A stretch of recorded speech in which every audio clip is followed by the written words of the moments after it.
מה יש לאכול בערד? תכף אנחנו נדבר על מה שיש על השולחן. כן. יצרנו ככה סיור מפתיע, סיור קולינרי טוב, ככה בערד. תוך כדי אנחנו תואמים גם מתוק, גם הלוח, ואנחנו מזמינים את כולם. זה אמנם מוכוון לקבוצות סגורות. המקור הוא צרפת? כן. המנהלת שלי, אירה, היא בעצם, כל מה שיש אצלה בראש, היא בעצם שמה על השולחן. היא למדה בצרפת אצל אוליביה בז'אר. כן. ליד הפרזניה יש אקלר וניל, גם יש וניל מבפנים, ממש טעים. מה אלה הצבעוניים האלה? נראים ממש טוב. אני מניח שפה יש פיסטוק. כן, זה פיסטוק, נכון. הצבע הירוק זה שוקולד לבן. אנחנו טובלים אותו בשוקולד לבן, ואז זה מטפטף כזה, וזה נראה ממש יפה.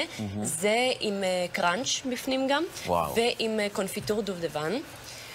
ליד זה פסיפלורה. נכון, זה פסיפלורה עם קרם שוקולד וביסקוויטים. בין הביסקוויטים יש שכבות כאלה של שוקולד. אני רואה גם את המרנג פה, שאני לא בטוח שאני מצליח לעמוד בפניו. כן, זה קלאסי. ועוגת גבינה אפויה. נכון, בסקט, נכון. בסקט זה רציני. כן, זה בסקט, זה ממש ממש.